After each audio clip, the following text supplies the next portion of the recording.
Hello and welcome to Anxiety Chats. My name's Emily. This is the first time I've ever made a video for Anxiety Chats. I've made lots of YouTube videos before, but this is the first time I'm making one here. So hello, I am Emily. I live in Scotland and I kind of have suffered since I was about 10 with a whole host of anxiety disorders. I think if you've got emetophobia, you will understand this. I think most of my anxiety relates back to sick in some way. Quick trigger warning, I am going to be talking about sick in this video. Not so much about me being sick or anyone else being sick, but I will mention that word, and I know that can be hard to hear at times. So if that's not for you, you're not feeling like you could listen to that too much, this video might not be for you, but there'll be plenty of other ones that might be more for you. But I will be talking about emetophobia today. Boy, it's a tough thing to deal with, emetophobia.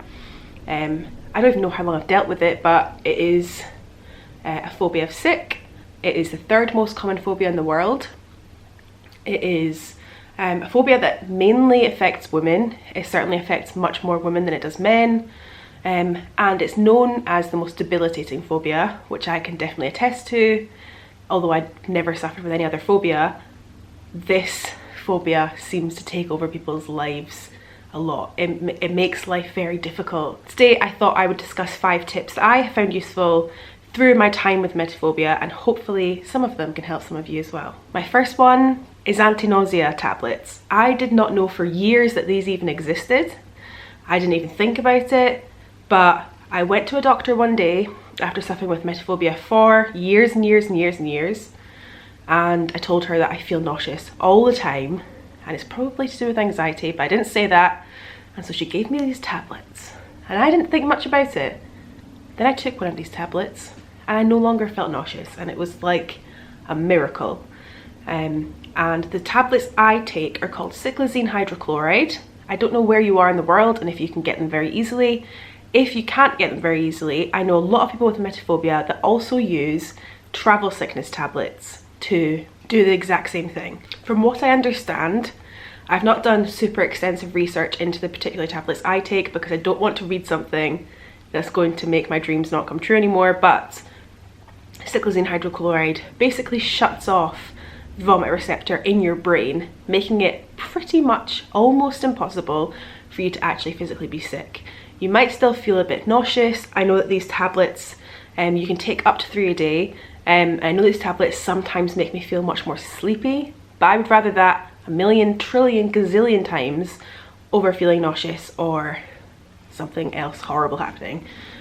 So that would be my first tip. Get to know where in your area you can get your hands on some kind of anti-nausea tablets. If you feel comfortable taking medication, I know some people aren't, and that's also totally fine, but cyclazine hydrochloride has completely changed my life. My second thing that has really helped me is speaking the logic out loud. I found it really helpful to speak the logic even when I'm by myself, speaking the logic out loud or aloud in my head. For example, often before I would start to feel nauseous and I'd immediately go, oh my god, oh my god, oh my god, I'm going to be sick. And then a panic attack would happen. Neither of those situations I want. Panic attacks are absolutely horrible. And so instead now, even right now I feel a little bit nauseous. And instead of going, oh my god, I'm going to be sick, I never really think like that anymore, touch wood. I think more, well I have had a lot of coffee today. Or, well I am feeling a little bit anxious today. So that's probably what it is. I feel like fighting the symptoms, fighting the nausea, makes everything so much worse. I know that's a lot easier said than done. And if we could just not fight it, then it'd be easier. But for me, every time I would try and fight that nausea and try and get rid of it, it would make it so much worse. So speaking the logic out loud, even saying to my partner, like, I'm really worried that the chicken we had for dinner wasn't cooked properly, and for him to say, well, I feel fine, and we ate the same thing. Stuff like that is really, really helpful.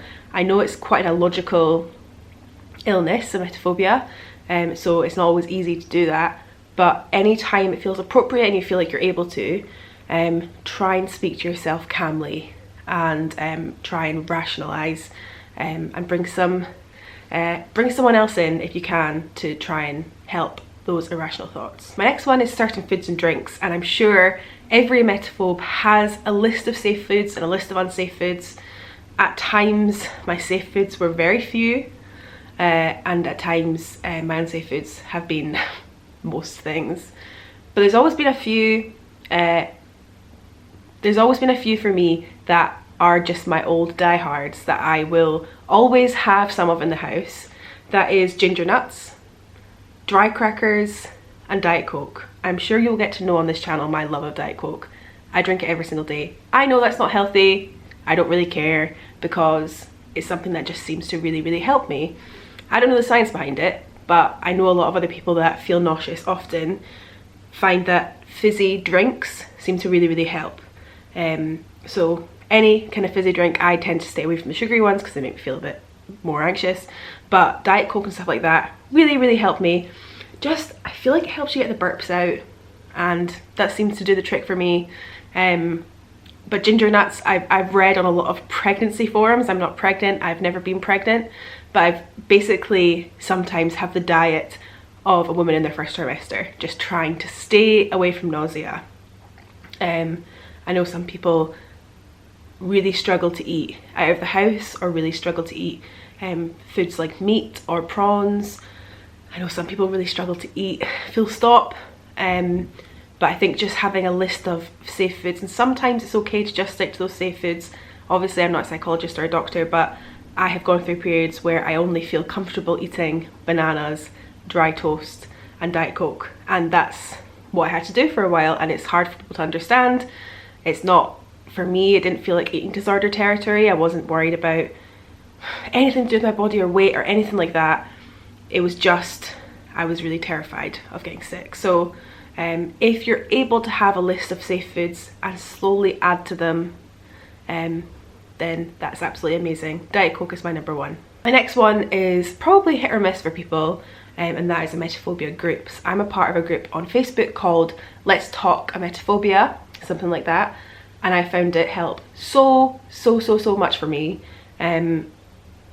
I've also been a part of some other emetophobia groups which weren't as helpful, because I felt sometimes it would trigger other people. If somebody said, I'm feeling really sick tonight, it might trigger other people to feel panicked by that. But the one I'm a part of has quite a lot of rules on what you are and aren't allowed to talk about. You're not allowed to say the word sick. You have to write S and little star if you want to talk about that. You can't talk about bugs. And if you need to talk to somebody about that kind of thing, then there's people on hand to talk to. But it's more about, does this food look cooked? Or I was with my partner earlier and they were sick and I'm wondering the likelihood of me getting sick, stuff like that, just for reassurance.